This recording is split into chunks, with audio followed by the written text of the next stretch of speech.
નમસ્કાર મિત્રો. મંત્રી રીવાબા જાડેજાના ગઢમાં લૂલો વિકાસ કેમ? આંગણવાડીની પરિસ્થિતિ આટલી ખરાબ શું કામ? આંગણવાડીમાં પાણી કેમ નથી? બાળકો જે રૂમમાં રમે છે, જ્યાં એના રમકડા રાખવામાં આવે છે, એ રૂમની પરિસ્થિતિ આટલી બેહાલ કેમ? અને આ પરિસ્થિતિ હોય તો શિક્ષણના વિકાસને લઈને જે વાતો થાય છે, એમાં બાળકોનું શિક્ષણનો વિકાસ શું? વિસ્તારથી વાત કરું તો જામનગરથી એક દ્રશ્યો સામે આવ્યા. એ દ્રશ્યો જોઈ અને એક સવાલ ઊભા થાય, અને એક સવાલો તો શિક્ષણ મંત્રી તેમજ ત્યાંના ધારાસભ્ય સાંસદને લઈને ઊભા થાય જ, પરંતુ એ વિસ્તારના બાળકોને લઈ અને એના શિક્ષણ વિકાસને લઈ અને ચિંતા પણ ઊભી થાય. સૌપ્રથમ એ દ્રશ્યો તમે જુઓ, જેમાં વોર્ડ નંબર 2 ના એક આંગણવાડી છે, ત્યાં પીવાનું પાણી પણ નથી. બાળકો પીવાના પાણી માટે પણ વલખા મારતા હોય છે, અને તેમજ ત્યાંના આંગણવાડી બહેનો અને લોકો છે રોષ ઠાલવી રહ્યા છે. સૌપ્રથમ એ દ્રશ્યો ત્યાંના જુઓ, એ હકીકત તમે આંગણવાડીની જુઓ, ત્યારબાદ વધુ વાત કરીએ. જય માતાજી, જય શ્રી મહાકાલ. મહાકાલ સેના જામનગર પ્રમુખ જયદીપસિંહ ઝાલા આજે મચ્છરનગર વિસ્તાર વોર્ડ નંબર 2 ના મચ્છરનગર વિસ્તારમાં જે આંગણવાડી આવી છે, આપણે જોવો આ જામનગરનું શિક્ષણ મોડલ કેવું છે. આજે આ જામનગરના નેતાઓ જ્યારે ફાકા ફોજદારી કરવામાંથી નવરા થાય ત્યારે મારે આ લોકોને પ્રશ્ન પૂછવો છે, શિક્ષણ મંત્રીને પ્રશ્ન પૂછવો છે કે મારે આ જામનગરની આંગણવાડીમાં પાણી જ નથી, તો શું આ રીતના છોકરાઓ ભણશે? આ રીતના દેશના બાળકોનું ઉજ્જવળ ભવિષ્ય થશે? એટલે મારે એટલું જ કહેવું છે કે આ વિસ્તારમાં આ આંગણવાડીમાં પાણી જ નથી, તો પાણી છોકરાઓ ભૂખ્યા તરસા થાય તો છોકરાઓ જાય ક્યાં? આજે મેં અહીંના ટીચરોને પૂછ્યું કે બેન અહીંયા પાણી નથી તો છોકરાઓને પાણી ક્યાંથી આવે છે?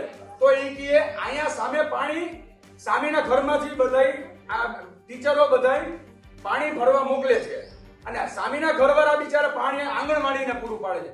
ન ત્યાં અહીંયા મોટર બંધ છે, પાણીની ટાંકી છે, પણ અહીંયા પાણી જ નથી. બેન પાણી છે અહીંયા?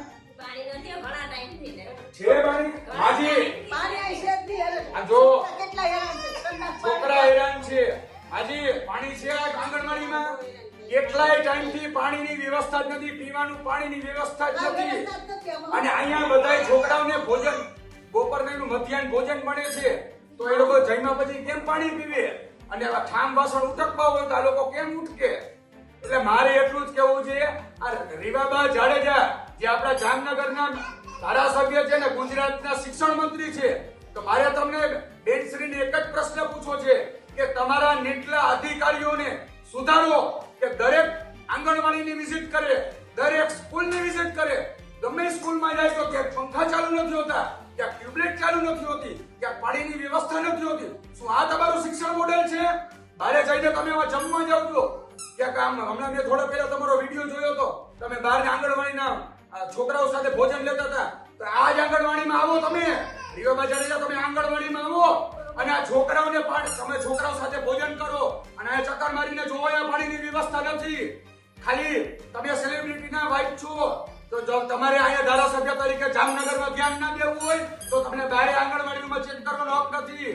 ખાલી ત્યાં વ્યવસ્થા હોય ત્યાં તમારે ખાલી ફોટો બનાવીને વિડીયો બનાવીને મૂકી દેવા છે, પણ અહીંયા વ્યવસ્થા પૂરી પાડો. આ બધા અમારા ઘરના છોકરા છે, અમારા વિસ્તારના છોકરા છે. અહીંયા તાત્કાલિક 8 દિવસની અંદર અહીંયા જેટલું પણ આયોગ્ય વ્યવસ્થા છે, તાત્કાલિક ધોરણે અહીંયા ઠંડા પાણીનું ફ્રીજ કુલર મૂકવામાં આવે, મોટરો ચાલુ કરવામાં આવે.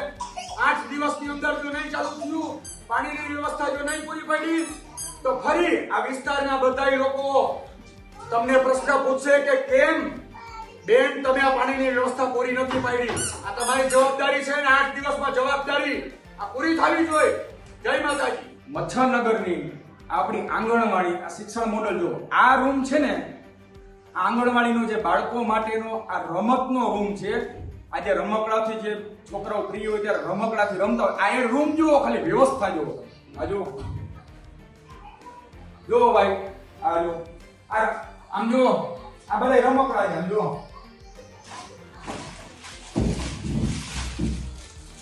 આ બધા કોથળીમાં ભરી ભરી રહેલા છે. આ બધાય જો આ ધૂળ ખાઈ ગયા બધાય જો આ સાઈડ બધાય જો આ જો બધું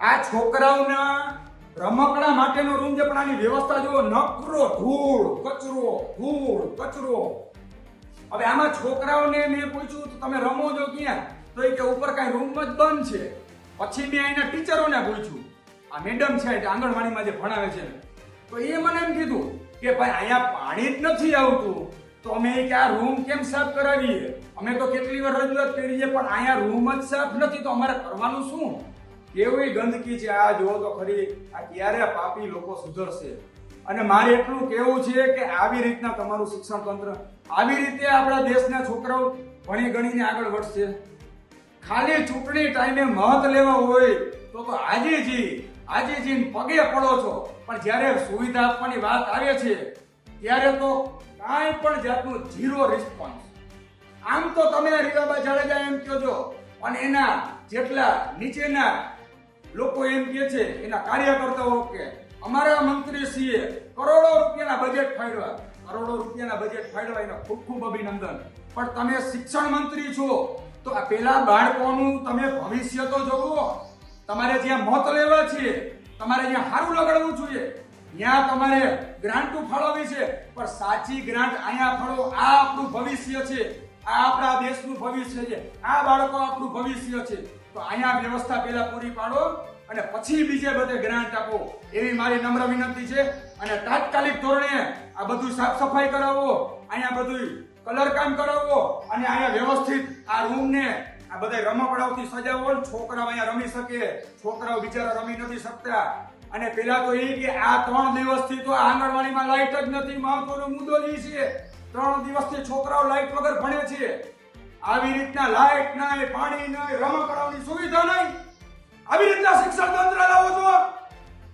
શરમ કરો ડૂબી મરો બધાય મત લેવા ટાણે બધાય આવી જાવ છો ડૂબી મરો બધાય આપે સાંભળ્યું શું કહેવામાં આવ્યું આપે એ દ્રશ્યો પર પણ નજર નાખી જે હાલ એ વોર્ડ નંબર 2 ની આંગણવાડીના છે નાના ફૂલ જેવા બાળકો જે એનું ભણતર ચાલુ કરતા હોય છે તેમાં એના ભણતરના વિસ્તારમાં જ એ જ્યાં ભણે છે આંગણવાડીનો હાલ આટલો બેહાલ કેમ આ પરિસ્થિતિ શું કામ સવાલ અનેક ધારાસભ્ય શું કરી રહ્યા છે સાંસદ શું કરી રહ્યા છે આ જામનગરના સાંસદ પૂનમબેન માડમ ના વિસ્તારમાં આ બધી વસ્તુઓ થાય એટલે સવાલ ચોક્કસથી ઉઠે બીજી બાજુ ધારાસભ્ય રીવાબા જાડેજા હજી તો એ 2022માં જીત્યા અને તેમજ તેમને મંત્રી પણ બનાવવામાં આવ્યા અને મંત્રી પણ એ શિક્ષણ મંત્રી છે અને એ જ શિક્ષણ મંત્રી જે બાળકોના શિક્ષણને લઈ અને વાતો કરતા હોય અને એમ જ જામનગર જે એનો ગઢ હોય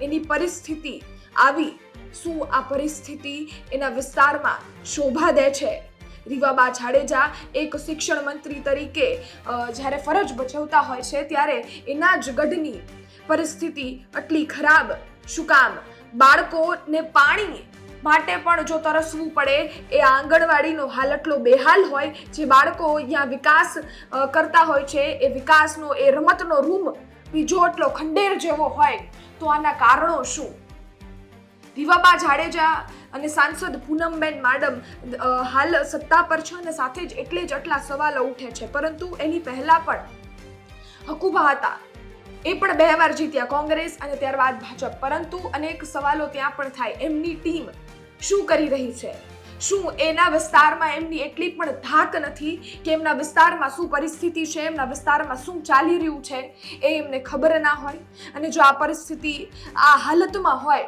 તો શિક્ષણ મંત્રી તરીકે તમારે સુધારો કરવાની શું તમારી ફરજ નથી બનતી એ પણ સવાલો થાય હવે જો આવનારા સમયમાં જો આવી પરિસ્થિતિ સામે આવશે તો સ્થાનિક સ્વરાજ્યની ચૂંટણી પણ હવે આંગણે જ છે આની પહેલા પણ આપણે એક જામનગરમાંથી વિડીયો જોયો હતો અને જામનગરને લઈ વાત પણ કરી હતી ત્યાં તો રીતસર બુદ્ધિનું પ્રદર્શન કર્યું હતું 4 ચોકડીની વચ્ચે થાંભલો મૂકી દેવામાં આવ્યો હતો લોકોને જાણે ચાલવાનું કેમ, મોટી ગાડીઓ ત્યાંથી પસાર કેમ થાય, એવા પણ સવાલ થાય. ફરી એકવાર જામનગરમાંથી આવો કિસ્સો આવો, અને એ પણ મંત્રી દીવાબા જાડેજાનું ગઢ છે, અને ત્યાંથી એ જીત્યા છે, શિક્ષણ મંત્રી તરીકે તે ફરજ ભજવે છે, અને એ જ શિક્ષણ બાળકો જ્યાં લઈ રહ્યા છે, આંગણવાડીનો આટલો ખરાબ હાલ, આ પરિસ્થિતિનું કારણ શું? આજે અનેક સવાલો છે, એનો જવાબ શું આપે છે એ તો આવનારો સમય બતાવશે, અને તેમજ આ પરિસ્થિતિનું નિરાકરણ હવે કઈ રીતે લાવે છે એ પણ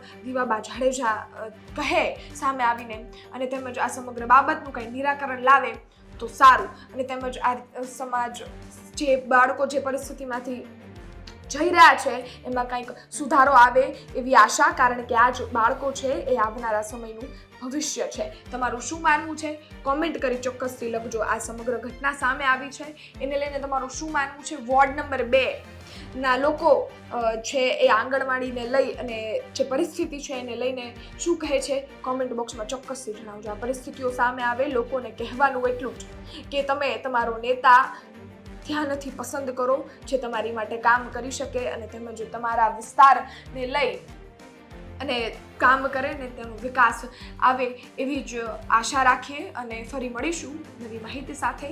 તમારું માનવું, તમારા અભિપ્રાય કોમેન્ટમાં ચોક્કસથી લખજો. ધન્યવાદ.